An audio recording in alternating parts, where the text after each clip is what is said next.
여러분, 오늘 한 가지 질문으로 시작하겠습니다. 지금 여러분 통장에 갑자기 3천만 원을 꺼냈을 수 있으십니까? 갑자기 무릎이 아파서 인공관절 수술을 받아야 한다면, 배우자가 뇌졸중으로 쓰러져서 당장 병원비가 필요하다면 그 돈을 바로 마련할 수 있으신가요? 놀라운 사실 하나를 말씀드리겠습니다. 최근 통계청의 가계금융복지조사 결과를 보면요, 70대 고령 가구 10가구 중 4가구 이상은 저축액이 1,000만 원도 채 되지 않았습니다. 1,000만 원에서 3,000만 원 사이인 가구까지 합치면 무려 10가구 중 6가구 이상이 당장 급한 일이 생겼을 때 쓸 수 있는 현금 3,000만 원이 통장에 없다는 겁니다. 그런데 참 이상한 일이죠. 이분들이 재산이 없는 분들이 아닙니다. 아파트 한 채, 작은 빌라 한 채라도 가지고 계신 분들이 대부분이에요. 재산은 있는데 정작 지갑은 텅 비어 있는 겁니다. 이게 바로 오늘 제가 여러분께 꼭 드리고 싶은 이야기입니다. 오늘 이 영상에서는요, 왜 70대의 현금이 반드시 있어야 하는지, 도대체 얼마나 있어야 마음이 편한 건지, 그리고 지금이라도 현금을 만들 수 있는 현실적인 방법까지 하나하나 차근차근 풀어드리겠습니다. 끝까지 보시면 분명히 나도 이렇게 하면 되겠구나 하는 답을 찾으실 수 있을 겁니다. 자, 그럼 시작하겠습니다. 첫 번째 이야기입니다. 집은 있는데 왜 가난할까? 하우스 리치, 캐시푸어의 함정이라는 주제로 말씀드리겠습니다. 하우스 리치, 캐시푸어. 영어로 들으면 좀 어렵게 느껴지실 수 있는데요. 쉽게 말하면 이겁니다. 집 부자인데 현금 거지. 좀 거친 표현이지만 우리나라 70대 어르신들의 현실을 가장 정확하게 표현하는 말입니다. 여러분, 냉장고를 한번 떠올려 보십시오. 냉장고가 꽉 차 있으면 마음이 든든하잖아요. 그런데 만약 냉장고 안에 있는 게 전부 얼어붙은 덩어리라서 당장 오늘 저녁 밥상에 올릴 수 있는 게 아무것도 없다면 어떨까요? 배는 고픈데 먹을 건 없는 거예요. 지금 우리나라 70대의 많은 분들의 자산 상황이 딱 이렇습니다. 하나금융그룹이 발표한 보고서를 보면요, 우리나라 60세 이상 고령층의 자산 중에서 약 85%가 부동산에 쏠려 있다고 합니다. 85%라니 거의 다 집이랑 땅에 묶여 있는 거예요. 금융자산. 그러니까 통장에 들어있는 돈이나 주식이나 보험 같은 건 고작 15% 남짓에 불과합니다. 이걸 좀 더 쉽게 설명해 드릴게요. 예를 들어 김 할아버지가 전체 재산이 3억 원이라고 해봅시다. 그중에 2억 5,500만 원이 아파트 한 채에 묶여 있고 실제로 통장에 들어있는 돈은 4,500만 원 정도밖에 안 되는 겁니다. 그런데 이 4,500만 원 중에서도 보험이니 적금이니 이것저것 빼면 당장 쓸 수 있는 현금은 정말 얼마 안 됩니다. 이게 미국이나 일본 같은 나라하고 비교하면 정말 차이가 크거든요. 미국 같은 경우는 고령층 자산에서 부동산이 차지하는 비중이 30에서 40% 정도이고요. 일본도 50에서 60% 수준입니다. 우리나라는 80%가 넘으니까 선진국에 비해서 부동산 쏠림이 유독 심한 거예요. 왜 이렇게 됐을까요? 여러 가지 이유가 있지만 가장 큰 건 우리 세대의 경험 때문입니다. 우리나라가 고도 경제 성장을 하던 시절에는 집을 사면 가격이 올랐어요. 내 집 마련이 곧 재테크였고 부동산이 가장 안전한 자산이라는 믿음이 뼛속까지 박혀 있습니다. 다가 자녀들 교육비, 결혼자금 이런 것들을 다 대느라 현금은 계속 빠져나갔지만 집만은 꼭 붙들고 있었던 거죠. 그런데 문제는요, 70대가 되면 상황이 완전히 달라진다는 겁니다. 일을 해서 돈을 벌던 시절이 끝나고 매달 들어오는 수입은 뚝 끊기는데 나가는 돈은 오히려 늘어납니다. 병원비, 약값, 관리비, 생활비 이런 것들이 매달 빠져나가는데 정작 통장에는 돈이 없으니까 불안해지는 거예요. 여러분, 기업에서도 이런 일이 벌어집니다. 재산은 많은데 당장 쓸 현금이 없어서 문을 닫는 회사를 뭐라고 하는지 아시죠? 흑자도산이라고 합니다. 장부상으로는 돈을 벌고 있는데 실제로 직원들 월급 줄 돈이 없어서 망하는 거예요. 우리 가정도 마찬가지입니다. 집이 3억, 5억이어도 매달 필요한 생활비를 마련하지 못하면 그건 사실상 파산과 다를 바 없는 겁니다. 2024년 가계금융복지조사 결과를 보면 은퇴 가구 중에서 생활비가 부족하다고 느끼는 비율이 57%에 달했습니다. 10명 중 6명 가까이가 매달 생활비가 모자라다고 느끼고 있는 거예요. 집은 있는데 돈이 없다. 이 한 문장이 지금 우리나라 70대의 가장 아픈 현실입니다. 그리고 또 하나 중요한 게 있습니다. 70대가 되면 부동산을 팔고 싶어도 쉽게 팔 수가 없어요. 일단 수십 년 살아온 동네를 떠나기가 쉽지 않잖아요. 병원도 가깝고 이웃도 익숙하고 매일 다니던 산책길도 있고 거기다 집을 팔면 양도세, 취득세 같은 세금이 나가고 이사 비용도 만만치 않습니다. 작은 집으로 옮기고 싶어도 70대가 선호하는 엘리베이터 있는 소형 주택은 공급 자체가 부족하다고 합니다. 그러니까 정리하면 이렇습니다.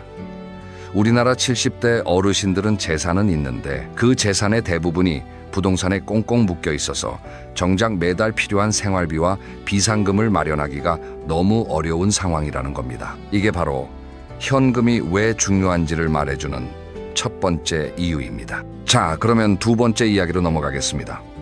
70대에 돈이 급하게 필요한 순간들, 어떤 것들이 있을까요?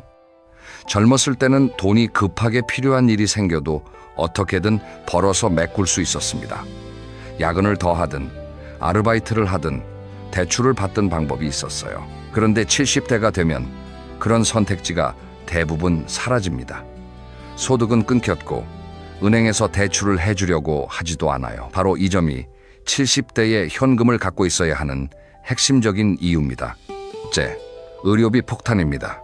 이건 정말 아무리 강조해도 모자랍니다. 70대에 가장 무서운 게 뭐냐고 물으면 많은 분들이 병이라고 대답하시는데요. 사실 병 자체보다 더 무서운 건 병원비입니다. 연구에 따르면 한국인의 인당 생애 의료비는 남성이 약 1억 8천만 원, 여성이 약 2억 2천만 원 수준으로 추산됩니다. 그런데 이 의료비의 절반 이상이 65세 이후에 집중적으로 발생한다고 합니다. 특히 뇌혈관 질환 같은 경우는 전체 의료비의 80% 이상이 65세 이후에 나온다는 연구 결과도 있습니다. 구체적으로 어떤 상황이 벌어지는지 한번 상상해 보십시오. 어느 날 아침에 배우자가 갑자기 쓰러집니다. 구급차를 타고 응급실에 갔더니 뇌경색이래요. 수술을 해야 하고 중환자실에 들어가야 합니다. 건강보험이 있으니까 전부 다 나라에서 내주는 거 아니야, 이렇게 생각하시는 분들 계시죠? 절대 그렇지 않습니다. 건강보험에서 보장해주는 부분이 있지만 비급여 항목이라는 게 있어요. 특수치료제, 상급 병실 차액, 간병인 비용 같은 것들은 환자가 직접 내야 합니다. 한 달 입원비가 300만 원에서 500만 원이 나올 수도 있고 요양병원으로 옮기면 자기 부담금이 월 80만 원에서 300만 원까지 나갈 수 있습니다. 이게 한 달이면 괜찮을 수도 있어요. 그런데 70대 이후의 질병은 한 달 만에 끝나는 게 아닙니다. 석 달, 6개월, 1년 이상 계속될 수 있어요. 그러면 1,000만 원, 2,000만 원은 순식간에 사라집니다. 이때 통장에 비상금이 없으면 어떻게 되겠습니까? 집을 급하게 팔아야 하는 상황이 오는 겁니다. 금매로 내놓으면 죗값을 못 받죠. 아니면 자녀들에게 손을 벌려야 합니다. 그 마음이 어떻겠습니까? 둘째, 간병비입니다. 우리나라 평균 수명은 약 82세 정도인데요. 건강하게 활동할 수 있는 건강 수명은 70세 안팎이라고 합니다. 이 말은 뭐냐면 평균적으로 약 10년에서 12년 정도는 어딘가 아프면서 다른 사람의 도움을 받아가며 살아야 한다는 뜻입니다. 거동이 불편해져서 요양원에 가게 되면 자기 부담금이 월 50만 원에서 80만 원, 요양병원은 월 80만 원에서 300만 원까지 나간다고 합니다. 집에서 간병인을 고용하면 일당이 10만 원에서 15만 원이에요. 한 달이면 300만 원에서 450만 원입니다. 이런 비용이 몇 년씩 계속된다고 생각해 보십시오. 현금 준비가 되어 있지 않으면 정말 막막해지는 겁니다. 셋째, 관혼상제 비용입니다. 70대가 되면 주변에 안 좋은 소식이 많아집니다. 친구분이 돌아가시기도 하고 형제 중에 갑자기 세상을 떠나시는 분도 있어요. 부의금도 내야 하고 혹시 배우자가 먼저 가시게 되면 장례 비용도 본인이 감당해야 합니다. 장례 비용은 평균적으로 1,000만 원에서 2천만 원 정도 든다고 합니다. 그리고 손자, 손녀 돌잔치, 결혼식 같은 경사에도 빈손으로 갈 수는 없잖아요. 이런 경조사비가 70대에는 생각보다 큰 부담이 됩니다. 넷째, 주거 관련 비용입니다. 오래된 집에 살고 계시면 보일러가 고장 나기도 하고 수도관이 터지기도 하고 지붕에서 물이 새기도 합니다. 이런 수리비가 한 번에 500만 원, 1000만 원씩 나갈 수 있어요. 특히 겨울에 보일러가 고장 나면 당장 그날 밤부터 난방이 안 되니까 급하게 고쳐야 하는데 이때 현금이 없으면 정말 난감해집니다. 다섯째, 금융사기입니다. 이건 좀 다른 차원의 문제인데요. 요즘 70대를 노리는 보이스피싱이나 투자 사기가 정말 많습니다. 물론 사기를 당하지 않는 게 최선이지만 만약 사기를 당해서 큰 돈을 잃었을 때 최소한의 생활 자금은 따로 남겨두어야 합니다. 전 재산을 한 곳에 넣어두지 말고 비상 자금만큼은 절대 건드리지 않는 별도의 통장에 보관해야 한다는 뜻이에요.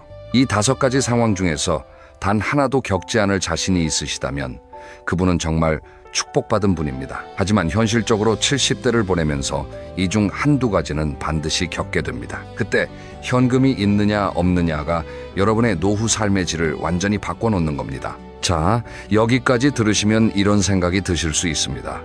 나는 국민연금을 받고 있으니까 괜찮지 않을까? 그래서 세 번째 이야기를 준비했습니다. 연금만으로는 왜 부족한가? 이 부분은 정말 중요하니까 집중해서 들어주십시오. 국민연금, 참 고마운 제도입니다. 매달 꼬박꼬박 통장에 들어오니까 든든하게 느껴지시죠? 그런데 여러분, 지금 받고 계신 국민연금이 매달 얼마인지 정확히 계산해 보신 적 있으세요? 2025년 기준으로 국민연금 평균 수령액은 대략 60만 원에서 70만 원 사이입니다. 자, 그러면 한 달 생활비는 얼마나 들까요? 국민연금연구원에서 조사한 바에 따르면 70대 부부 기준 적정 생활비는 약 230만 원에서 240만 원 정도이고 혼자 사시는 분은 약 145만 원 정도라고 합니다. 계산이 바로 나오시죠? 국민연금으로 매달 70만 원을 받는데 혼자 사셔도 최소 145만 원이 필요하니까 75만 원이 모자랍니다. 부부라면 더 심각합니다. 이 130만 원이 필요한데 부부 합산 연금이 120만 원이면 110만 원이 부족한 거예요. 이 부족분을 어디서 메꿀 수 있을까요? 회직연금이나 개인연금이 있는 분은 다행이지만 우리나라 70대 중에서 3층 연금, 그러니까 국민연금, 퇴직연금, 개인연금 세 가지를 다 갖추고 계신 분은 그리 많지 않습니다. 특히 지금 70대이신 분들은 국민연금 제도가 완전히 자리 잡기 전에 사회생활을 시작하신 세대예요. 가입 기간이 짧은 분이 많고 퇴직금을 중간 정산해서 주택 구입이나 자녀 교육비로 쓰신 분도 많습니다. 그래서 연금만으로는 생활비를 감당하기 어려운 분들이 대다수라는 겁니다. 여기에 물가 상승이라는 보이지 않는 적도 있습니다. 여러분, 10년 전에 짜장면이 얼마였는지 기억하세요?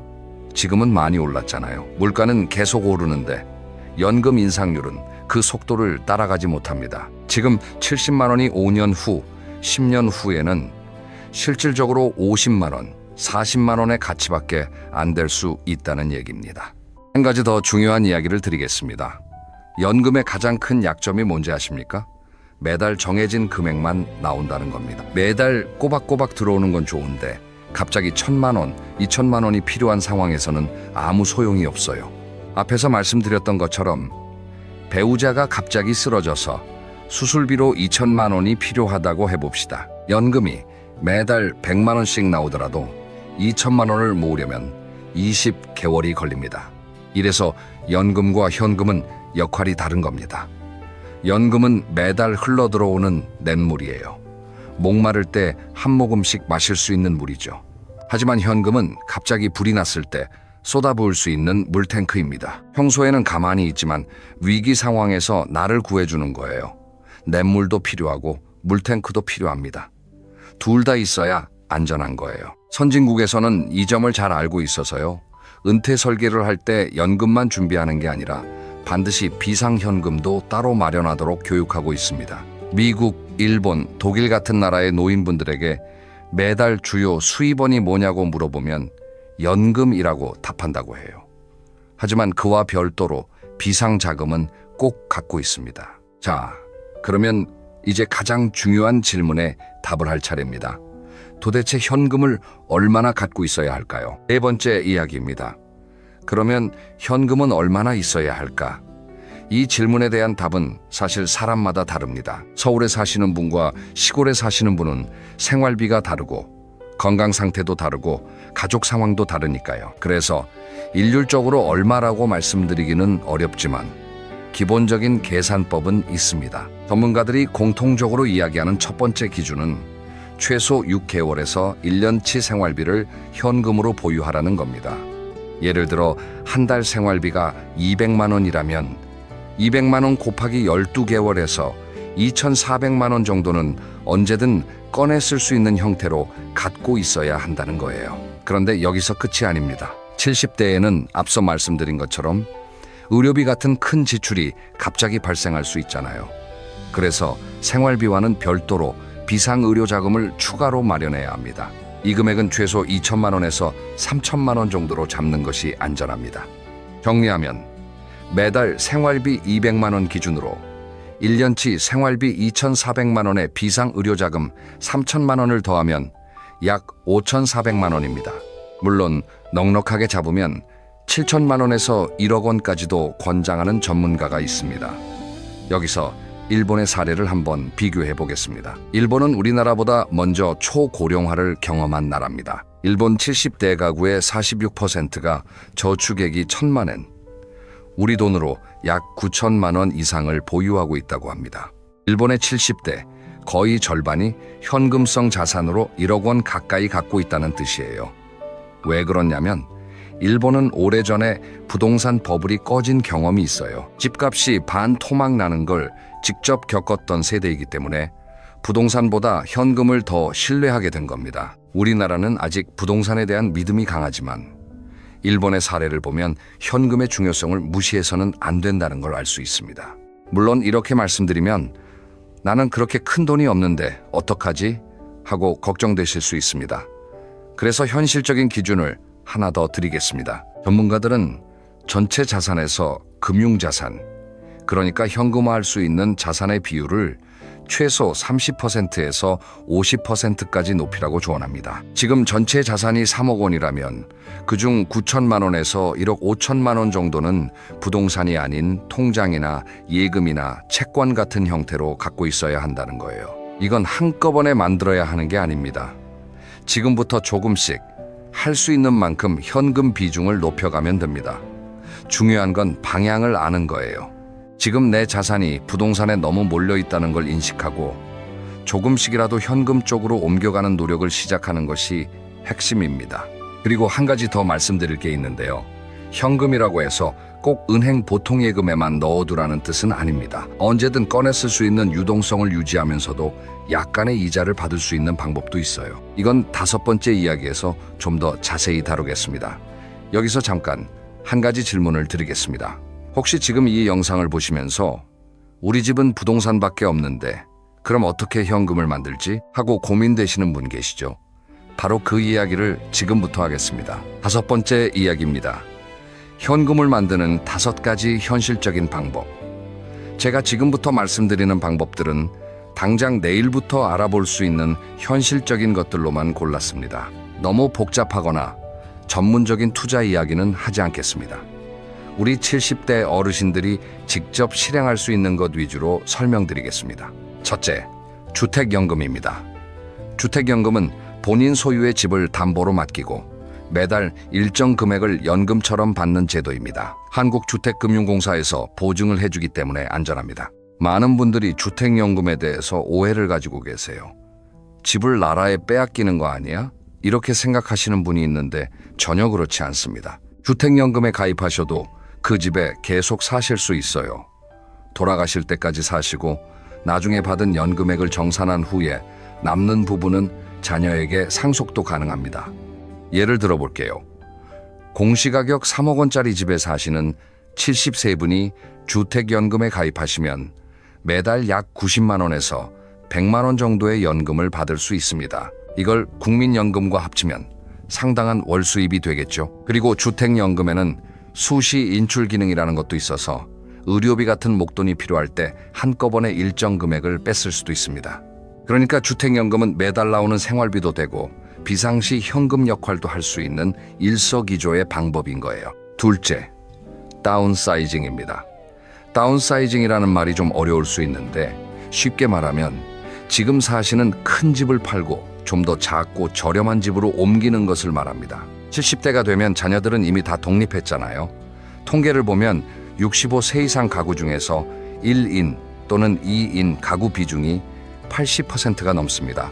두 분이서 혹은 혼자서 30평대 아파트에 사실 필요가 있을까요? 예를 들어 5억 원짜리 아파트를 팔고 3억 원짜리 소형 아파트로 옮기시면 2억 원의 현금이 생깁니다. 이 2억 원을 잘 운용하면 매달 꾸준한 수입도 만들 수 있고 비상금도 확보할 수 있어요. 물론 이사가 쉬운 일은 아닙니다. 정든 동네를 떠나야 하고 짐도 줄여야 하고 여러모로 귀찮은 일이 많습니다. 하지만 노후의 경제적 안정이라는 큰 그림에서 보면 다운사이징은 매우 효과적인 방법입니다. 셋째, 연금 다층화입니다. 이건 국민연금 외에 추가적인 연금 수입을 만드는 방법을 말합니다.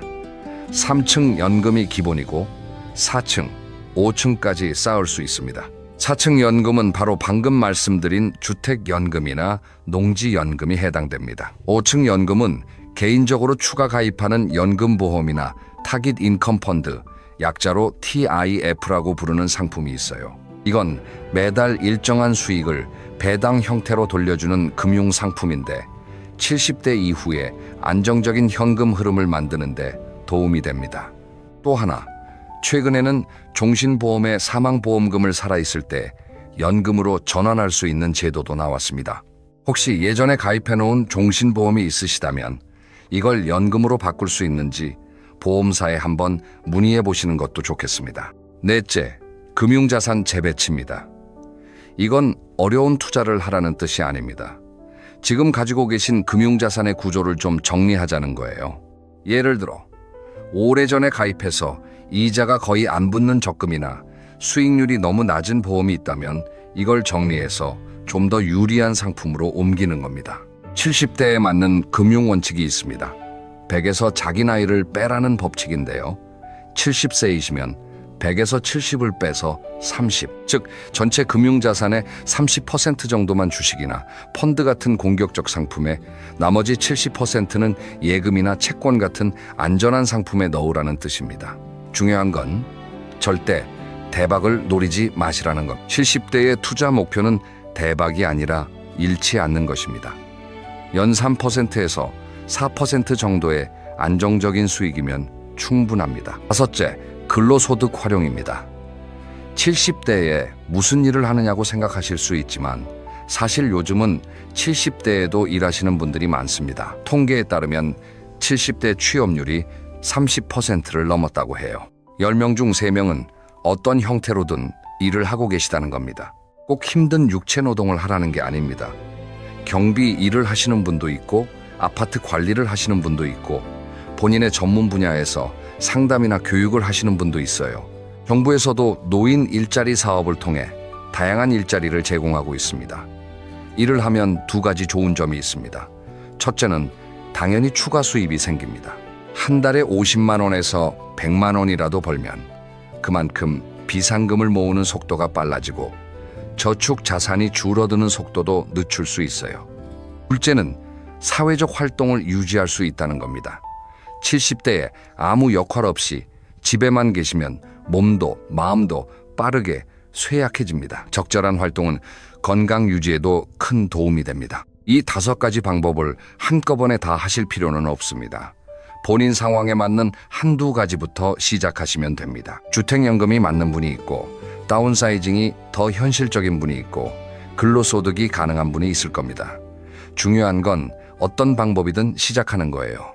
가만히 있으면 아무것도 달라지지 않습니다. 자, 이제 거의 마지막으로 가고 있습니다. 현금을 만드는 것도 중요하지만 그 현금을 지키는 것도 그만큼 중요합니다. 6번째 이야기입니다. 현금을 지키는 기술. 사기와 낭비로부터 내 돈 보호하기라는 주제로 말씀드리겠습니다. 어렵게 마련한 현금을 한순간에 잃어버리는 경우가 70대에 특히 많습니다. 크게 세 가지를 조심하셔야 해요. 첫째, 금융 사기입니다. 요즘 보이스피싱이 정말 교묘해졌습니다. 검찰이나 금융감독권을 사칭하면서 어르신 계좌가 범죄에 이용되고 있습니다. 안전한 계좌로 돈을 옮기세요 라고 하는 전화 혹시 받아보신 적 없으세요? 절대 속으시면 안 됩니다. 어떤 공공기관도 전화로 돈을 옮기라고 하는 일은 없습니다. 그리고 원금 보장에 월 5% 수익, 이런 투자를 권유하는 지인이나 업자가 있다면 100% 사기입니다. 세상에 원금이 보장되면서 월 5% 수익을 주는 투자는 존재하지 않습니다. 특히 오래된 친구가 좋다고 소개해주는 투자가 더 위험합니다. 그 친구도 모르고 속고 있는 경우가 대부분이에요. 현금을 보호하는 가장 좋은 방법은 분산입니다. 한 통장에 다 넣어두지 마시고 여러 곳에 나눠서 보관하십시오. 둘째, 충동적인 투자입니다. 주변에서 주식으로 돈을 벌었다, 부동산으로 큰 돈을 만들었다, 이런 이야기를 들으면 마음이 흔들릴 수 있습니다. 하지만 70대의 투자로 큰 돈을 잃으면 회복할 시간이 없습니다. 30대, 40대는 잃어도 다시 벌 수 있지만 70대는 그럴 수가 없어요. 특히 요즘 유행하는 가상화폐나 해외 선물 같은 고위험 투자는 절대 하지 마십시오. 이런 건 전문가들도 손해를 보는 시장입니다. 노후 자금은 수익보다 안전이 우선이에요. 셋째, 자녀에 대한 과도한 지원입니다. 이건 좀 말씀드리기 조심스러운 부분인데요. 우리나라 부모님들은 자녀에게 참 많이 해주시잖아요. 결혼 자금, 주택 구입 자금, 손주 교육비까지. 그런데 본인의 노후 자금을 깎아서 자녀에게 주시는 건 정말 위험합니다. 비행기를 타면 안전방송에서 이런 말 하잖아요. 산소 마스크가 떨어지면 본인 것부터 먼저 착용하세요. 내가 먼저 안전해야 다른 사람도 도울 수 있는 겁니다. 노후 자금도 마찬가지입니다. 부모님이 경제적으로 무너지면 결국 그 부담은 자녀에게 돌아갑니다. 지금 조금 덜 도와주더라도 부모님 스스로가 건강하게 경제적으로 자립해서 사시는 게 자녀들에게도 가장 큰 도움이 됩니다. 50대에서는 노후를 위해 자녀가 필요하다고 생각하는 비율이 48% 정도로 절반이 안 됩니다. 반대로 말하면 절반 이상이 은퇴 후 스스로 살겠다는 의지를 갖고 있다는 거예요. 그리고 20대, 30대 자녀 세대에서도 부모를 경제적으로 지원하겠다는 비율은 30% 정도밖에 되지 않습니다. 자녀에게 기대하기보다 스스로 준비하는 게 현실적입니다. 이제 마무리할 시간입니다. 오늘 이야기한 내용을 간단하게 정리해드리겠습니다. 첫째, 우리나라 70대 대부분은 자산의 80% 이상이 부동산에 묶여 있어서 정작 급할 때 쓸 현금이 부족합니다. 이것이 하우스 리치, 캐시 푸어 현상이고 바로 여러분이 현금을 반드시 확보해야 하는 이유입니다. 둘째, 70대에는 의료비, 간병비, 경조사비, 주거 수리비, 금융 사기 피해 등 갑작스러운 큰 지출이 발생할 확률이 매우 높습니다. 이런 상황에서 현금이 없으면 삶 전체가 흔들릴 수 있습니다. 셋째, 국민연금은 소중한 수입원이지만 매달 정해진 금액만 나오기 때문에 목돈이 필요한 위기 상황에는 대응이 어렵습니다. 연금은 냇물이고 현금은 물탱크입니다. 둘 다 있어야 합니다. 넷째, 현금의 적정 규모는 최소 1년치 생활비에 비상의료자금 2천만 원에서 3천만 원을 더한 금액입니다. 전체 자산에서 현금화 가능한 자산의 비율을 30% 이상으로 끌어올리는 것이 목표입니다. 다섯째, 현금을 만드는 방법으로는 주택연금, 다운사이징, 연금 다층화, 금융자산 재배치, 근로소득 활용이 있습니다. 자기 상황에 맞는 방법부터 시작하시면 됩니다. 여섯째, 어렵게 만든 현금은 금융 사기, 충동 투자, 자녀에 대한 과도한 지원이라는 세 가지 위험으로부터 반드시 지켜야 합니다. 여러분, 70대의 현금은 단순한 돈이 아닙니다. 그것은 존엄입니다. 아플 때 치료를 받을 수 있는 존엄, 누구에게 손 벌리지 않고 살아갈 수 있는 존엄, 갑자기 어려운 일이 닥쳐도 당황하지 않을 수 있는 마음의 여유, 이 모든 게 통장 잔고에서 시작됩니다. 지금 당장 큰 돈을 만들 수 없더라도 괜찮습니다. 오늘 이 영상을 보신 것 자체가 이미 첫 번째 걸음입니다. 내일 아침에 은행에 가셔서 비상금 통장 하나를 따로 만드십시오. 한 달에 10만 원이라도 좋습니다. 거기서부터 시작하시면 됩니다. 오늘 긴 이야기 끝까지 들어주셔서 정말 감사합니다. 다음 영상에서는 70대가 절대 해서는 안 되는 투자 5가지에 대해서 이야기해 드리겠습니다. 주변에 이런 투자를 권유받고 계신 분이 있다면 다음 영상도 꼭 챙겨보시기 바랍니다. 그럼 다음에 또 만나요. 건강하십시오. 여러분 안녕하세요. 오늘은 제 이야기를 좀 해볼까 합니다. 좀 부끄러운 이야기인데요. 솔직하게 말씀드리겠습니다. 지난달 20날이었습니다. 저는 통장을 열어봤습니다. 잔고가 32,000원이었어요. 연금이 들어오려면 보름이 남았는데 통장에 32,000원. 순간 머릿속이 하얘졌습니다. 이걸로 보름을 어떻게 버티지? 밥은? 공과금은? 혹시 어디 아프기라도 하면 가슴이 쿵 내려앉았습니다. 솔직히 말하면 무서웠어요. 68해를 살았는데 통장에 3만 원이라니. 32년을 공장에서 일했습니다. 새벽같이 나가서 밤늦게 들어오고 주말에도 특근하고 그렇게 뼈 빠지게 일했는데 남은 게 이것뿐인가 싶으니까 자존심이 바닥까지 내려가더라고요. 그런데요, 여러분. 그날 하루가 제 인생을 바꿨습니다. 아니, 정확히 말하면 제가 세상을 보는 눈을 바꿔놓았습니다. 돈이 한 푼도 없는 상태에서 보낸 하루가 이상하게도 오랫동안 잊고 살았던 행복을 다시 느끼게 해줬거든요. 오늘 저는 그 하루의 이야기를 여러분께 들려드리려고 합니다. 돈 한 푼 안 쓰고 보낸 하루. 그런데 그날이 왜 제 인생에서 가장 따뜻한 날 중 하나가 되었는지 끝까지 들어보시면 아마 여러분도 고개를 끄덕이실 거예요. 나도 이렇게 살 수 있겠구나. 행복이 생각보다 가까운 곳에 있었구나. 그런 마음이 드실 겁니다. 자, 그럼 그날 새벽부터 시작해 보겠습니다. 그날 새벽 저는 눈이 떠졌습니다. 오전 5시 30분이었어요. 알람이 울린 게 아닙니다. 그냥 눈이 떠진 거예요. 나이가 드니까 새벽에 저절로 눈이 떠집니다. 젊었을 때는 알람 3개를 맞춰놔도 못 일어났는데 지금은 몸이 알아서 깨우더라고요. 그런데 그날은 좀 달랐습니다. 눈을 뜨자마자 가슴이 답답했어요. 어젯밤에 통장 잔고를 확인한 기억이 바로 떠오른 거죠. 32,000원. 그 숫자가 천장에 찍혀 있는 것처럼 선명했습니다. 한숨이 나왔어요. 이불을 뒤집어 쓰고 좀 더 자고 싶었습니다. 눈 감으면 현실을 잊을 수 있으니까요. 그때 옆에서 아내가 일어나는 소리가 들렸습니다. 사박사박 슬리퍼 끄는 소리, 부엌으로 가는 발소리, 수도꼭지 트는 소리, 그리고 잠시 후에 된장찌개 끓이는 보글보글 소리가 들려왔습니다. 저는 이불 속에서 그 소리를 듣고 있었어요. 보글보글보글. 그 소리가 참 따뜻하더라고요. 새벽 5시 반에 남편 밥 해주려고 일어나는 사람. 37년을 함께 살았는데 그 소리를 이렇게 가만히 들어본 적이 있었나 싶었습니다. 회사 다닐 때는 알람 소리에 벌떡 일어나서 세수하고 옷 입고 뛰어나갔거든요. 아내가 밥 차려주면 후루룩 먹고 현관문 쾅 닫고 나가고 그때는 그 된장찌개 끓는 소리를 들을 여유가 없었어요. 아니, 솔직히 말하면 관심이 없었던 거죠. 당연한 거라고 생각했으니까요. 그런데 그날 새벽 돈 걱정에 잠을 설치고 이불 속에 웅크려 있으면서 들은 그 보글보글 소리는 달랐습니다. 왜 그랬는지 모르겠어요. 눈물이 나려고 하더라고요. 이 사람이 37년 동안 매일 새벽에 일어나서 나를 위해 밥을 지어왔구나.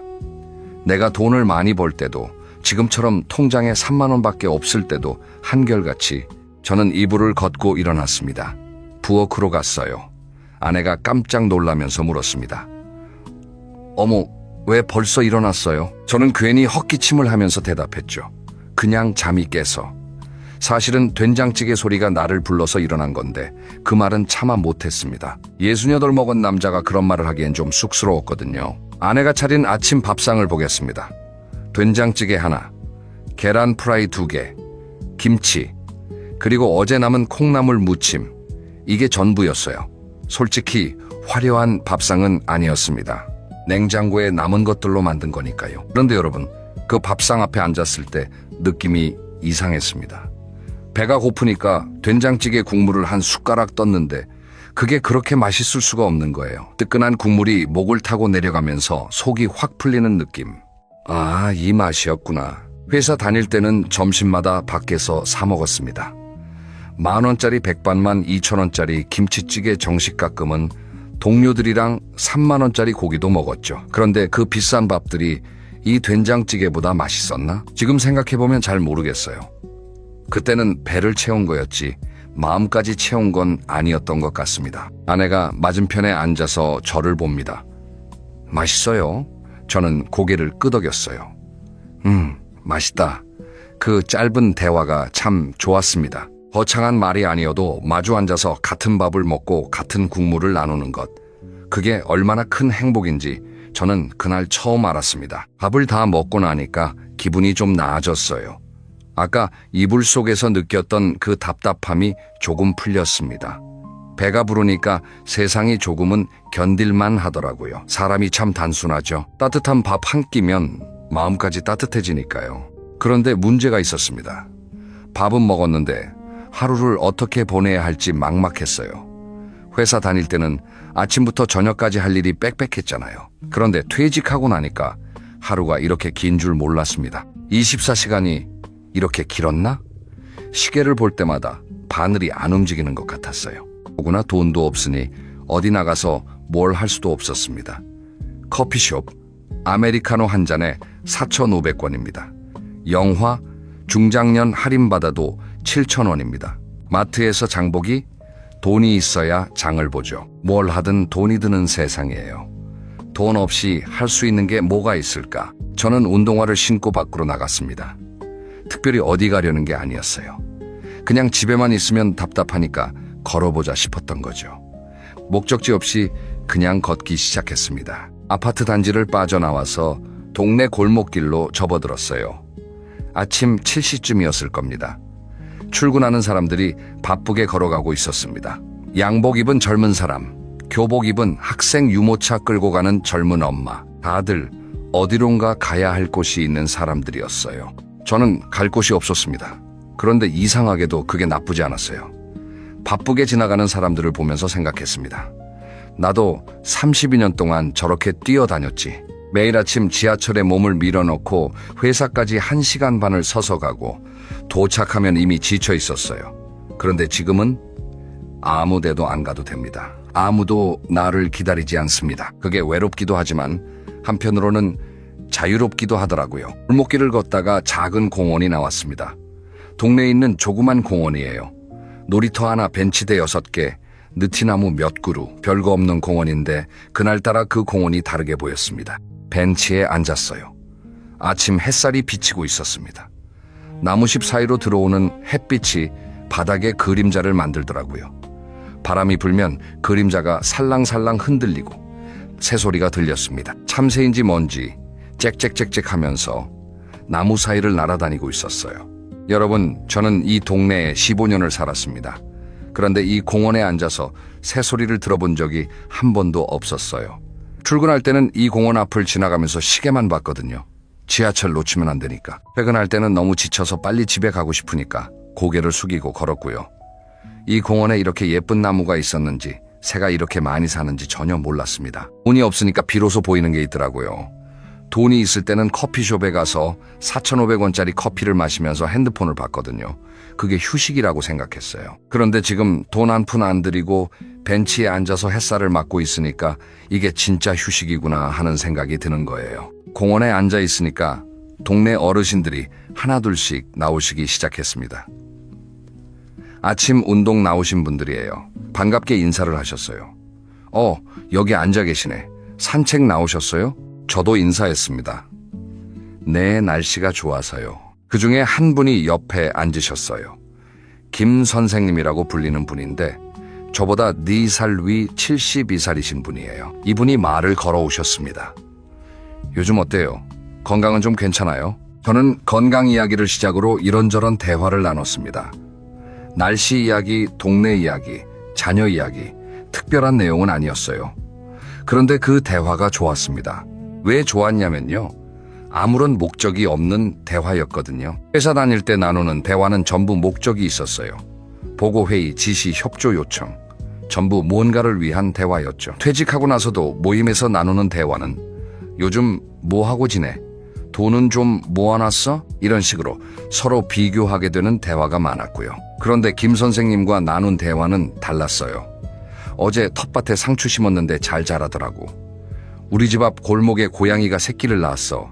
이런 이야기요. 돈 이야기, 자랑 이야기, 비교하는 이야기가 하나도 없었습니다. 그냥 살아가는 이야기, 그게 이렇게 편안할 수가 있구나 싶었어요. 김 선생님이 저한테 이런 말씀을 하셨어요.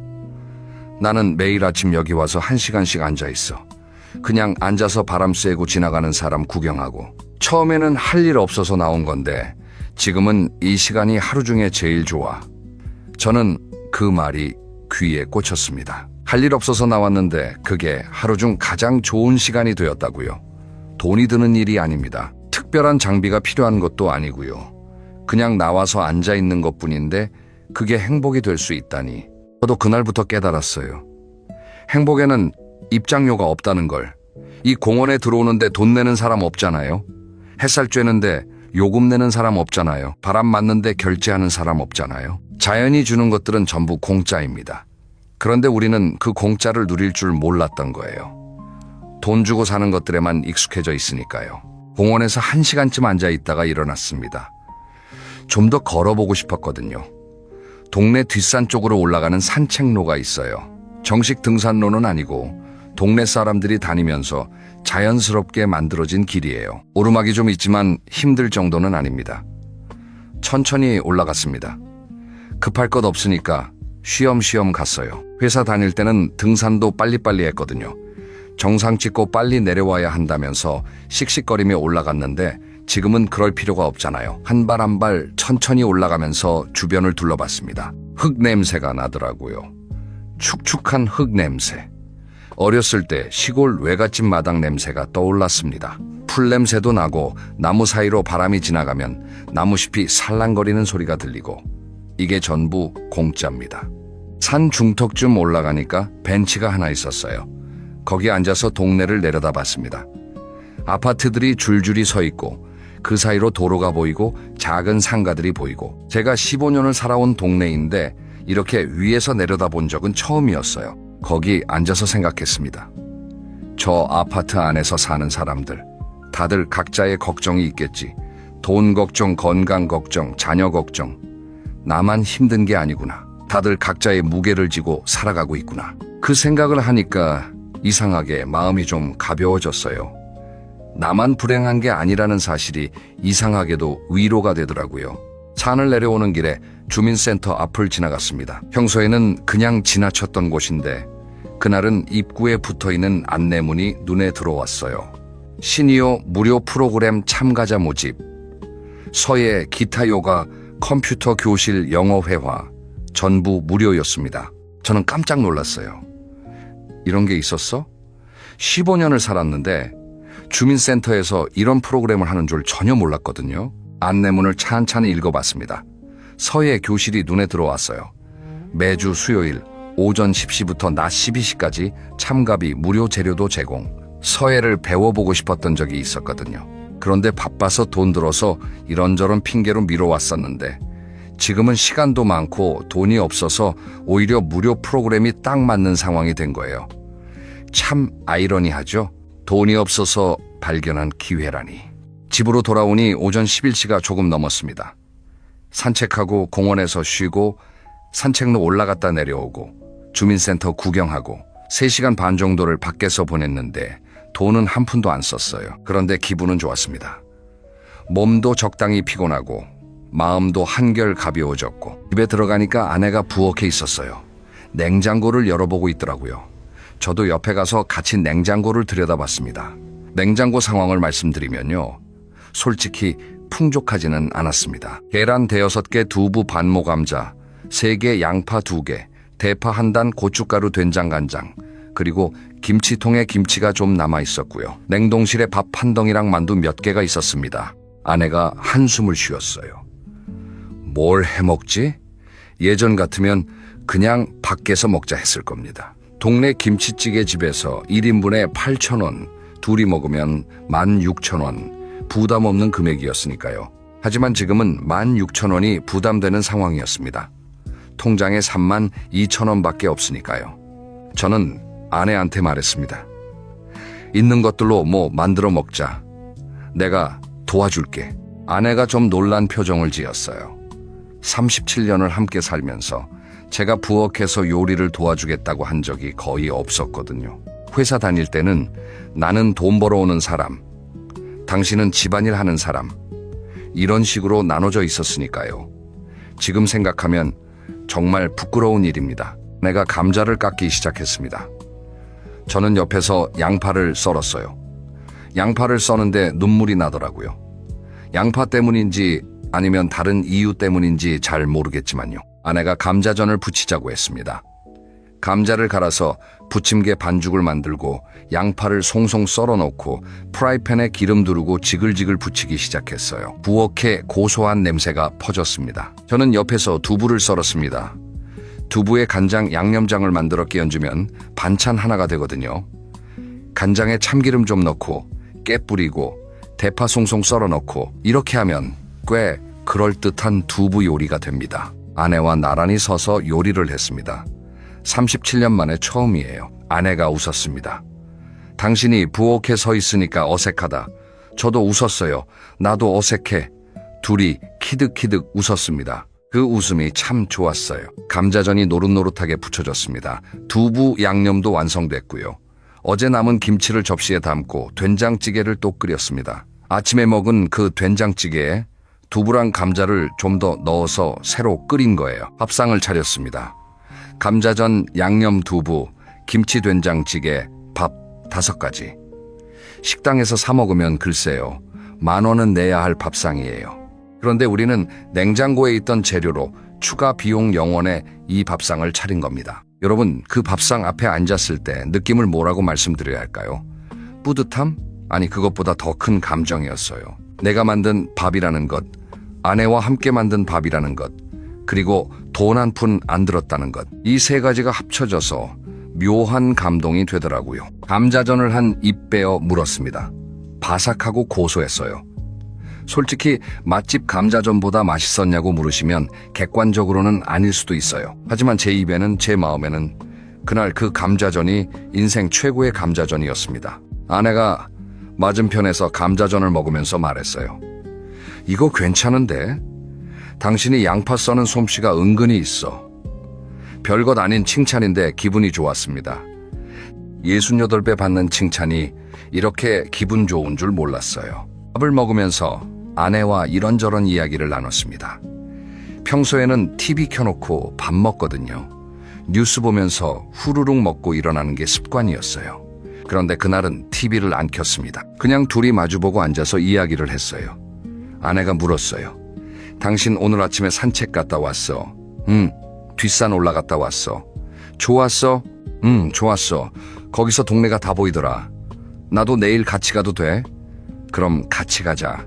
짧은 대화죠? 특별한 내용도 없어요.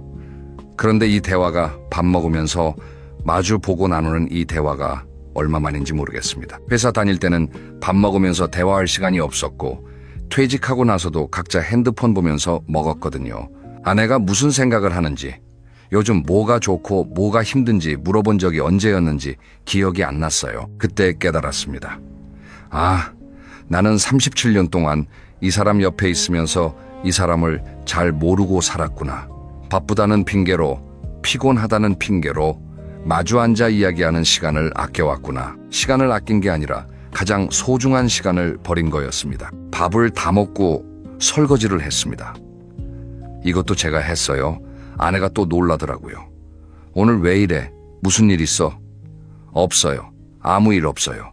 그냥 하고 싶으니까 하는 거예요. 평소에 안 하던 사람이 하니까 이상해 보이는 거지. 사실 이게 원래 당연한 거잖아요. 설거지를 하면서 생각했습니다. 돈이 많으면 식당에 가서 먹고 설거지 같은 건 할 필요가 없어요. 하지만 돈이 없으니까 직접 만들어 먹고 직접 설거지를 하고 그 과정에서 아내와 함께하는 시간이 생기고 대화가 생기고 웃음이 생기고 돈이 없어서 잃은 것도 있지만 돈이 없어서 얻은 것도 있다는 걸 알게 됐어요. 물론 여러분, 제가 돈이 필요 없다고 말하려는 건 아닙니다. 돈은 중요합니다.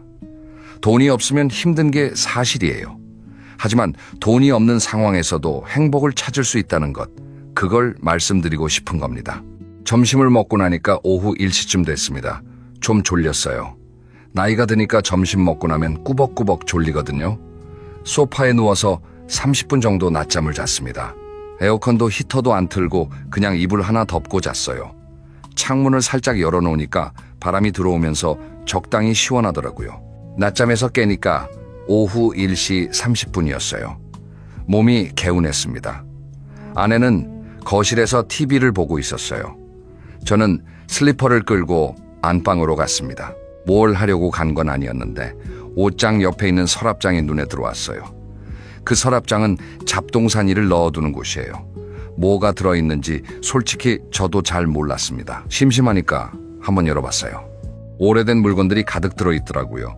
손목시계 하나, 낡은 지갑, 명함, 뭉치, 그리고 사진첩 2권. 사진첩을 꺼냈습니다. 먼지가 쌓여 있었어요. 표지를 닫고 펼쳐봤습니다. 첫 장에 젊은 남녀가 서 있었어요. 누군지 아시겠어요? 저와 아내였습니다. 30살 때 사진이에요. 결혼하고 2년째 되던 해 어디였는지 기억이 가물가물한데 바다가 보이는 곳이었어요. 둘 다 웃고 있었습니다. 아내가 저한테 살짝 기대고 있었고요. 사진 속의 나를 보면서 생각했습니다. 이때 나는 행복했었나? 아마 그랬을 거예요. 그런데 그때는 몰랐어요. 내가 행복하다는 걸. 행복은 지나가고 나서야 보이는 거더라고요. 사진첩을 넘겼습니다. 아들이 태어났을 때 사진. 갓 태어난 아기를 안고 있는 제 모습. 표정이 어찌나 환한지 세상을 다 가진 것 같은 표정이었어요. 그 다음 장. 아들 돌잔치 사진. 볼잡이하는 아기와 옆에서 박수치는 아내. 또 그 다음 장. 아들 초등학교 입학식. 교복 입고 서 있는 아이와 그 옆에서 손잡고 있는 저. 한 장 한 장 넘기면서 세월이 흘러가더라고요.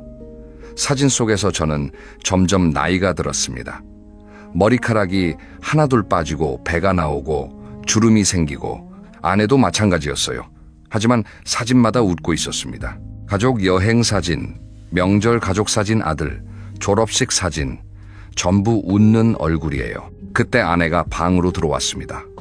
뭐해? 하면서요. 저를 보더니 옆에 앉았어요. 사진첩을 같이 봤습니다. 아내가 웃었어요. 어머, 이거 봐. 당신 머리가 이렇게 많았어? 저도 웃었습니다. 당신도 바이 때 엄청 날씬했네. 뭐야? 지금은 안 날씬하다는 거야? 둘이 깔깔 웃었습니다. 사진첩을 보면서 이런 이야기 저런 이야기를 했어요. 이거 어디서 찍은 거야? 기억 안 나? 속초 갔을 때잖아. 횟집에서 회 먹고 나서 찍은 거야.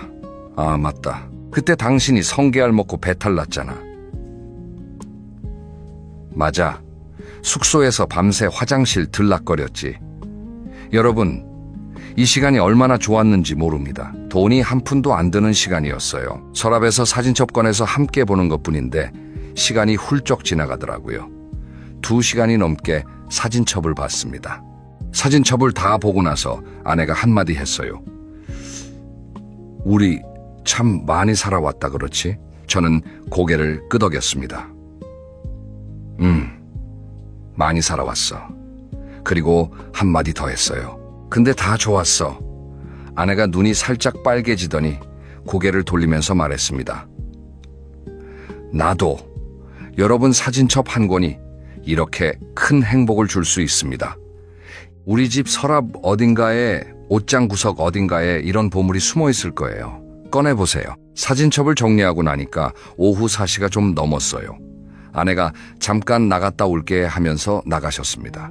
동네 복지관에 친구를 만나러 가신다고 하더라고요. 저는 집에 혼자 남았습니다. 혼자 있으니까 또 뭘 해야 할지 고민이 됐어요. TV를 켤까 했다가 그만뒀습니다. 그때 책장이 눈에 들어왔습니다. 저희 집 거실에 작은 책장이 있어요.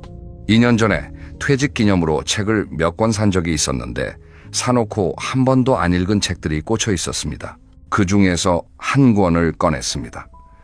제목은 기억나지 않지만 어르신들의 소박한 삶에 대해 쓴 에세이였어요. 소파에 앉아서 책을 펼쳤습니다. 오, 이게 익히더라고요. 회사 다닐 때는 책을 펼치면 5분도 안 돼서 졸았거든요. 너무 피곤하니까요. 그런데 지금은 달라요. 낮잠도 자고 산책도 하고 배도 부르니까 머리가 막더라고요. 글자가 술술 익혔습니다. 책 속에 이런 내용이 있었어요. 75살 할머니가 매일 텃밭에 가서 상추를 키우는데 상추가 자라는 걸 보면서 행복을 느낀다는 이야기. 돈이 많지 않지만 직접 키운 상추로 쌈을 싸먹을 때 세상 부러울 게 없다고요. 그 할머니가 이런 말을 했대요. 나한테 행복이 뭐냐고 물으면 오늘 하루 무사한 것, 그게 행복이야. 그 문장을 읽고 한참을 멈춰 있었습니다. 여러분도 한번 생각해 보세요. 오늘 아침에 눈을 떴잖아요. 그게 행복의 첫 번째 조건입니다. 밥을 먹었잖아요. 그게 두 번째요. 지금 이 영상을 보고 계시잖아요. 눈이 보이고 귀가 들리고 앉아 있을 수 있다는 거잖아요. 이 셋만 해도 감사할 일이 얼마나 많습니까? 책을 읽다가 1시간쯤 지났을 때 전화가 울렸습니다. 아들이었어요. 아버지 잘 계세요. 저는 반갑게 대답했습니다. 잘 있다. 너는? 네, 잘 지내요. 주말에 손주 데리고 갈까요? 그래 와라. 맛있는 거 해놓을게. 전화를 끊고 나서 생각했어요. 맛있는 거 해놓겠다고 했는데 뭘 해줘야 하나? 통장에 3만 원인데. 솔직히 말씀드리면 돈이 없어서 손주한테 뭘 사줄 수 없다는 게 좀 서럽기도 했어요. 예전에는 손주 오면 용돈도 주고 장난감도 사주고 외식도 시켜줬거든요. 그런데 지금은 그럴 여유가 없잖아요. 하지만 이런 생각도 들었습니다. 손주한테 진짜 필요한 게 뭘까? 장난감? 용돈? 아니에요. 손주한테 진짜 필요한 건 할아버지가 자기를 안아주는 것 같이 놀아주는 것, 이야기 들어주는 것, 이런 거 아닐까요? 그리고 이것들은 돈이 안 들잖아요. 아들한테 다시 전화했습니다. 야, 올 때 뭐 사오지 마. 그냥 몸만 와. 아들이 네 하더라고요. 그래, 몸만 와. 얼굴 보는 것만으로 충분해. 오후 5시가 넘어가면서 하늘이 주황색으로 물들기 시작했어요. 저는 베란다에 나가서 노을을 봤습니다. 우리 아파트가 서쪽을 향하고 있어서 저녁의 노을이 잘 보이거든요. 그런데 이 노을을 제대로 본 적이 있었나 생각해보면 거의 없었어요. 회사 다닐 때는 이 시간에 아직 사무실에 있었잖아요. 퇴직하고 나서도 핸드폰 보느라 TV 보느라 베란다에 나가서 하늘을 볼 생각을 못했고요. 그날 저녁 노을이 정말 아름다웠습니다. 하늘이 빨갛고 주황색이고 보라색이고 구름이 금빛으로 빛나더라고요. 이게 공짜라니. 이 아름다운 풍경이 매일 저녁 우리 집 베란다에서 보이는데 나는 그걸 몰랐던 거예요. 카페에서 4,500원짜리 커피 마시면서 창밖 보는 것보다 내 집 베란다에서 공짜로 노을 보는 게 훨씬 좋았습니다. 노을을 보고 있는데 아내가 돌아왔습니다. 복지관에서 친구를 만나고 왔다고 했어요. 오늘 복지관에서 좋은 소식 들었어. 아내가 신나서 말하더라고요. 뭔데? 다음 달부터 복지관에서 무료 건강검진을 해준대. 혈압, 혈당, 콜레스테롤 다 해준다고. 정말? 공짜로? 65세 이상이면 누구나 받을 수 있대. 아내가 한 가지 더 알려줬어요. 문화 누리카드라는 게 있다고요. 문화 활동에 쓸 수 있는 카드인데 1년에 13만 원을 지원해 준다는 거예요. 여러분, 이런 혜택들이 있다는 거 알고 계셨나요? 저는 전혀 몰랐어요. 왜냐하면 알아볼 생각을 안 했거든요. 돈이 있을 때는 그런 건 나랑 상관없지 했고, 돈이 없어지고 나서는 너무 부끄러워서 알아보기가 꺼려졌고요. 그런데 아내가 복지관에 다니면서 이런 정보를 하나씩 가져오니까 아, 이런 것도 있구나. 세상이 생각보다 우리한테 손 내밀고 있구나 싶었습니다. 아내와 함께 저녁을 준비했습니다. 점심때 남은 감자전을 데우고 계란찜을 만들고 김치 꺼내고 밥을 지었어요. 또 돈 한 푼 안 든 밥상이었습니다. 하지만 아까 점심때와는 느낌이 달랐어요. 점심때는 냉장고에 남은 걸로 어떻게든 만들자라는 약간의 서러움이 있었거든요. 그런데 저녁 때는 이것들로 이만큼 만들 수 있다라는 뿌듯함이 있었습니다. 같은 상황인데 마음가짐이 달라진 거예요. 저녁을 먹으면서 아내한테 말했습니다. 오늘 하루 돈 한 푼도 안 썼다. 그렇지? 아내가 고개를 끄덕였어요. 나도 안 썼어. 복지관 가는 것도 걸어갔다 왔으니까. 둘이 합쳐서 지출 0원. 그런데 돌아보면 하루가 알찼습니다. 아침에 함께 밥 먹고 산책하고 이웃이랑 이야기 나누고 점심에 같이 요리하고 사진첩 보면서 웃고 책 읽고 노을 보고 저녁에 또 같이 밥 먹고 돈 한 푼 안 썼는데 이렇게 꽉 찬 하루를 보낸 적이 얼마 만인지 모르겠어요. 저녁을 먹고 설거지를 마친 후 아내와 거실에 앉았습니다. 아내가 TV를 안 켜더라고요. 평소에는 저녁 먹고 바로 TV를 켰는데 그날은 안 켰어요. 대신 이런 말을 했습니다. 오늘 좋았어. 아내가 조용히 말했어요. 뭐가? 제가 물었죠. 그냥 전부다. 아침에 당신이 부엌에 와서 놀랐는데 같이 밥 만드니까 재밌더라고. 사진첩도 오랜만에 봐서 좋았고 이런 날이 또 있었으면 좋겠다. 저는 가만히 듣고 있었어요. 그리고 생각했습니다.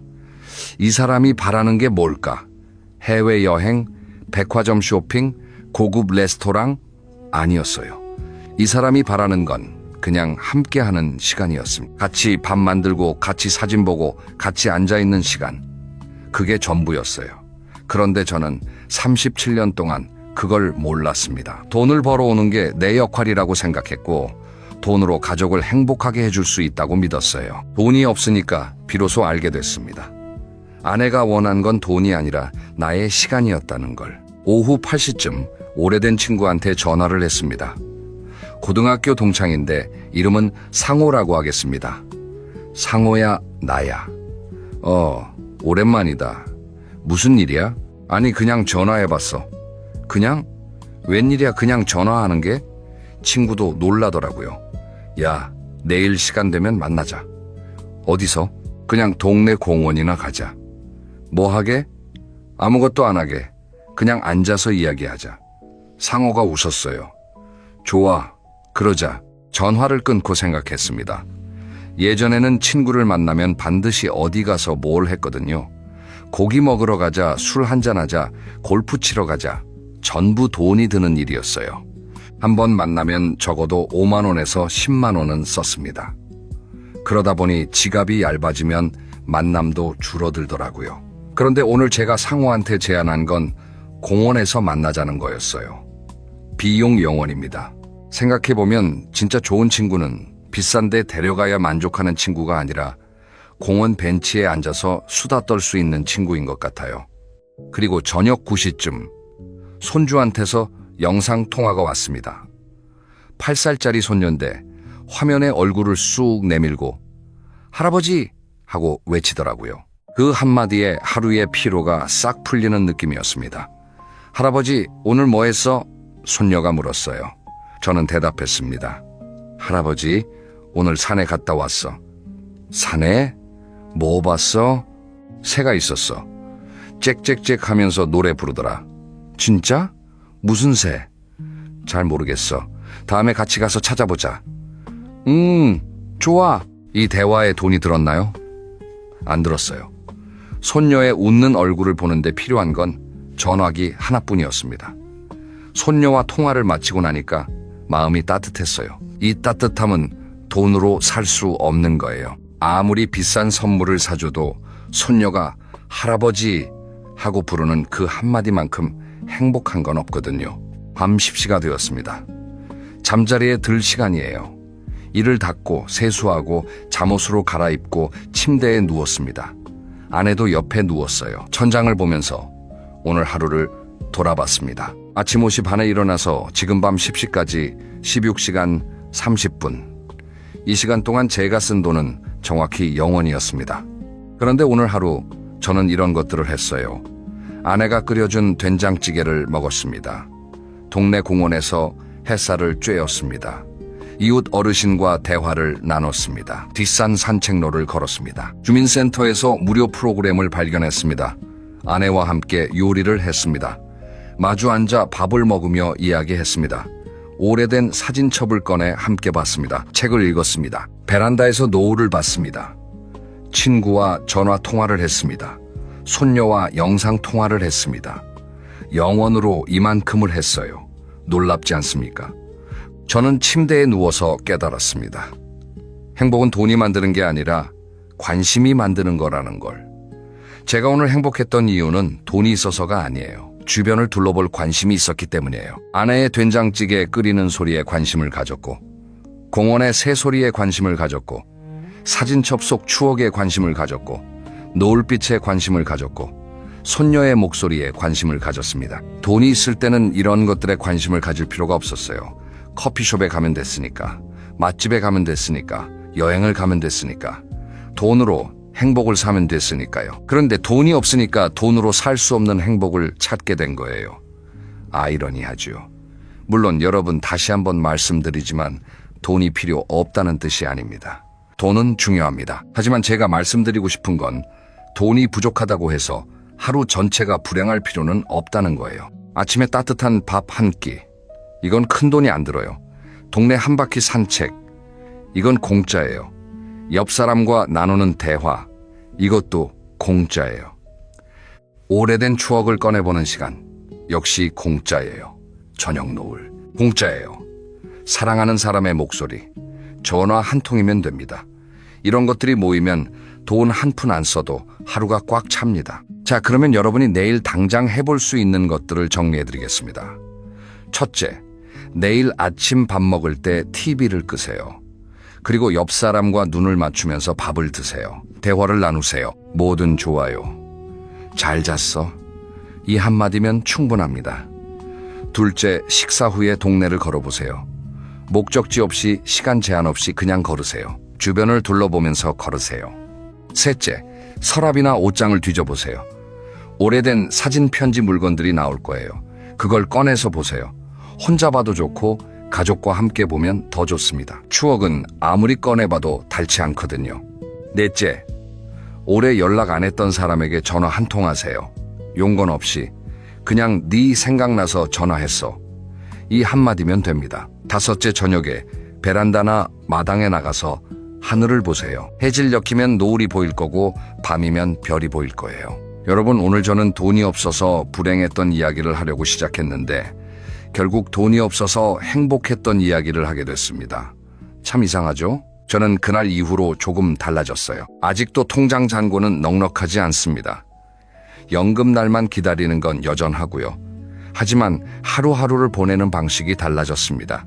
매일 아침 아내와 함께 밥을 먹습니다. TV는 끕니다.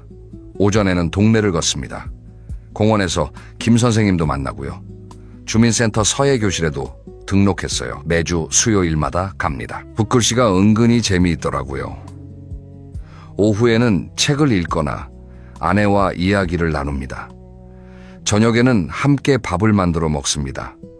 이제는 제가 설거지를 전담합니다. 이 중에 돈이 드는 게 뭐가 있습니까? 거의 없어요. 그런데 하루가 알차고 마음이 따뜻하고 자기 전에 오늘도 좋은 하루였다 하고 눈을 감을 수 있어요. 물론 매일매일 행복한 건 아닙니다. 통장 잔고 볼 때 한숨 나올 때도 있고 병원비 걱정될 때도 있고 옛날 생각하면 서글퍼질 때도 있어요.